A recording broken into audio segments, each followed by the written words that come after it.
When beginners hear the word perimeter, they often picture a firewall protecting a network, but in operational technology, OT, the facility perimeter is just as important because it defines who can physically approach the systems that keep operations running. A well-secured digital architecture can be undermined if the physical facility is easy to enter, because physical access can enable tampering, theft, sabotage, or the simple insertion of a device that creates a cyber foothold. Perimeter controls are the layers that protect the outer boundary of a site, shaping how people and vehicles enter, where they can go, and how their presence is validated. Fences, barriers, and access governance are not about building an intimidating fortress. They are about creating a controlled environment where access is intentional, auditable, and aligned with the criticality of what is inside. In OT, the perimeter is also tied to safety because industrial sites can contain hazardous processes, and controlling entry reduces both cyber risk and physical safety risk. The goal is to create a boundary that discourages casual intrusion, detects suspicious activity early, and channels legitimate access through well-managed checkpoints. When perimeter controls are thoughtfully designed, they reduce exposure without making operations unworkable. Before we continue, a quick note. This audio course is a companion to our course companion books. The first book is about the exam and provides detailed information on how to pass it best. The second book is a Kindle-only ebook that contains 1,000 flashcards that can be used on your mobile device or Kindle. Check them both out at cyber.Author.me in the Bare Metal Study Guide series. Fences are the most visible perimeter control, and their main purpose is to create a clear physical boundary that slows down entry and makes unauthorized access more noticeable. Beginners sometimes underestimate fences because they seem simple, but simplicity is part of their strength. A fence forces a decision point. Without a fence, a person can wander close to critical areas without being challenged, and that increases the chance of unnoticed reconnaissance or tampering. A fence also creates a predictable set of entry points, such as gates, where governance can be applied. In OT facilities, fences often surround the entire site or key subareas, and their design should reflect the level of risk. A lightweight fence might be sufficient for low-risk areas, while high-criticality facilities may require more robust fencing and anti-climb design. The important beginner lesson is that fences do not provide perfect protection. They provide friction and visibility.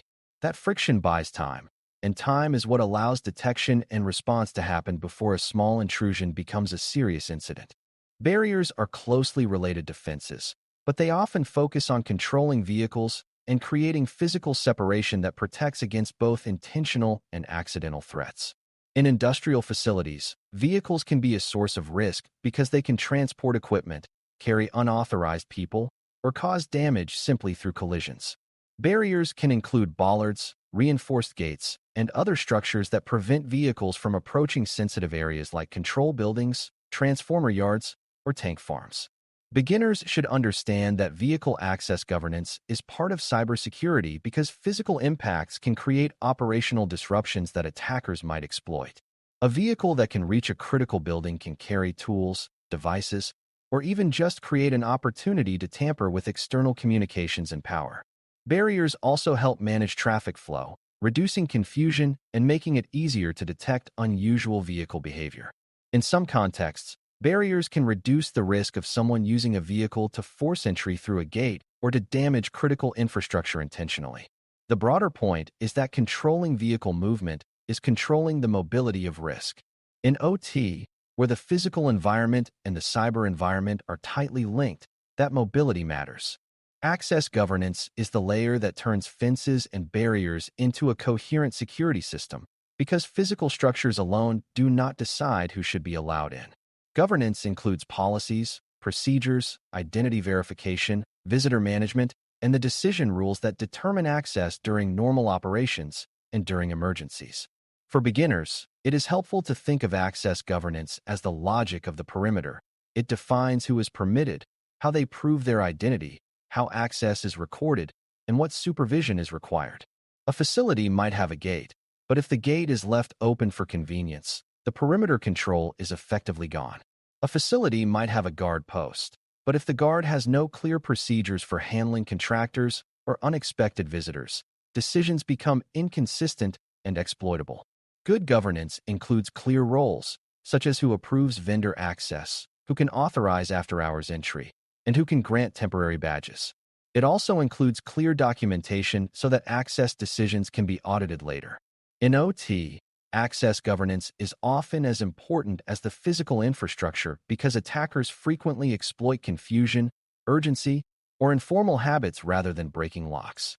A strong perimeter design channels entry through controlled points, and those points can be designed to reduce both cyber and physical risk.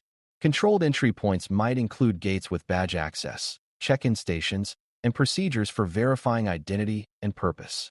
Beginners should recognize that check-in is not just paperwork. It creates a moment where a visitor's legitimacy is validated and where expectations are set.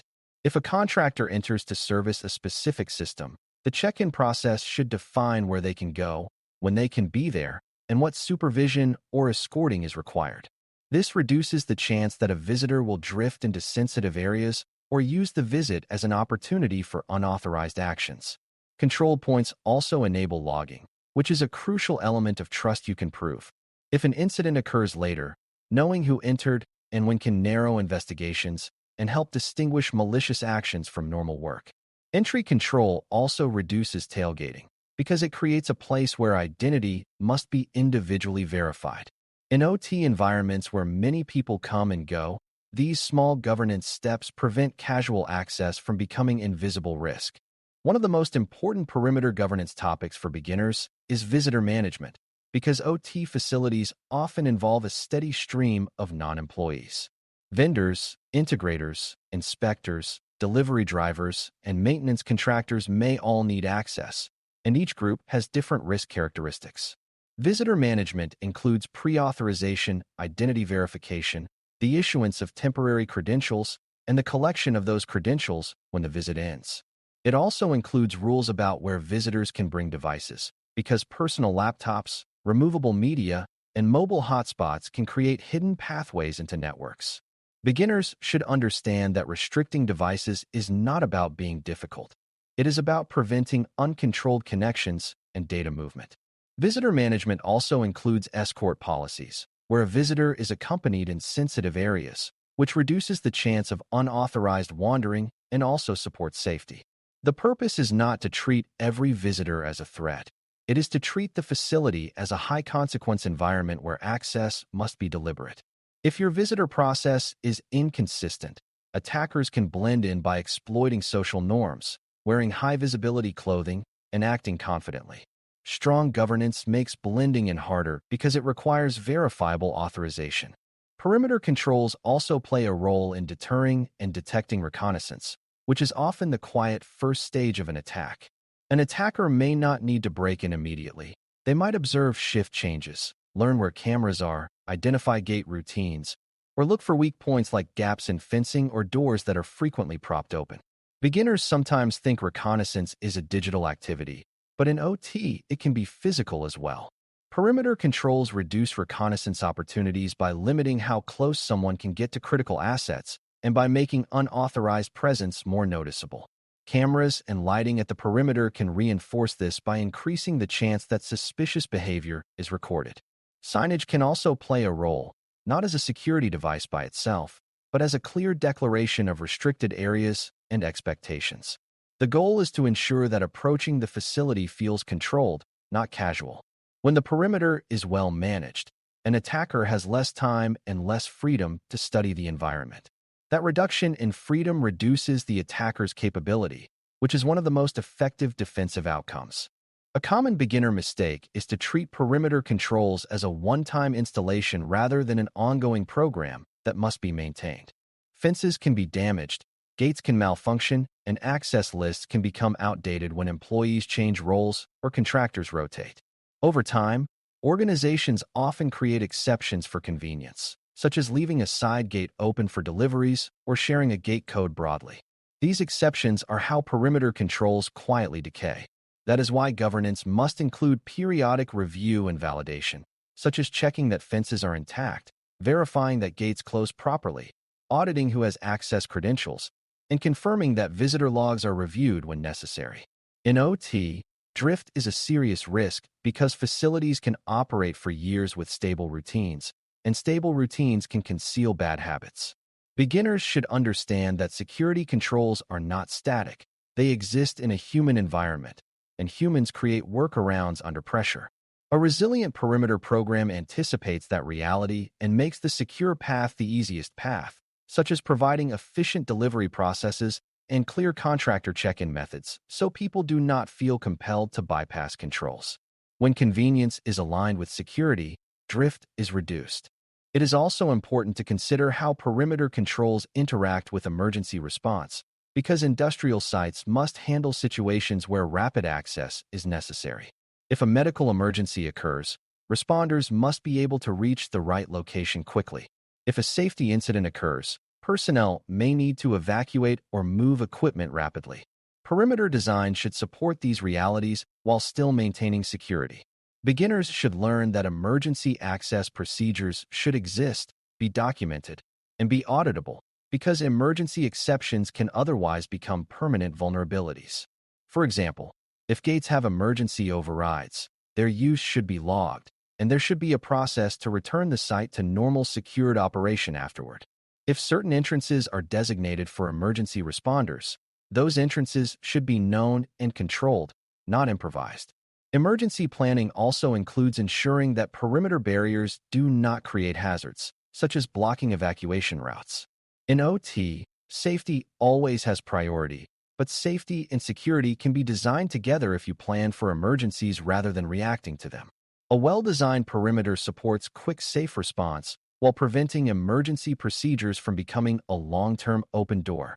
A final piece that helps beginners connect perimeter controls to cybersecurity is understanding that physical entry often leads to access to the very infrastructure that supports network segmentation and monitoring. If an attacker can enter a facility, they might reach network closets, connect devices in cabinets, or tamper with cabling, and those actions can bypass digital entry controls. Perimeter controls reduce the chance of this by making physical presence itself harder to achieve and easier to detect. When combined with internal zoning and physical security layers, the perimeter becomes the first in a series of boundaries. That layered approach limits blast radius because even if a perimeter is breached, inner layers can still constrain movement. But if the perimeter is weak, the inner layers are stressed constantly because threats can reach them more easily. Beginners should see the perimeter as the outermost boundary of compartmentalization. It defines the first zone of trust and sets the stage for everything inside. If the perimeter is disciplined, the environment inside has a better chance of remaining stable and defensible. Implementing perimeter controls in OT is ultimately about creating a controlled approach to the facility that supports both security and safe operations. Fences establish clear boundaries and introduce friction that deters and delays intrusion. Barriers manage vehicle movement and protect critical structures from both accidental and intentional impact. Access governance turns physical boundaries into a trustworthy system by defining who can enter, how entry is verified, how visits are managed, and how records are kept. Together, these controls reduce reconnaissance opportunities, shrink the chance of unauthorized physical access, and strengthen the evidence trail when questions arise. For new learners, the most important takeaway is that physical perimeters are not separate from cyber defenses in OT. They are part of the same protective story. When you can control who approaches the systems, you reduce the number of ways those systems can be influenced, and you buy time and clarity during incidents. That time and clarity are what enable safe decisions, and safe decisions are the heart of OT security. Thanks for listening. For more audio courses, daily newsletters, and more, please visit baremetalcyber.com.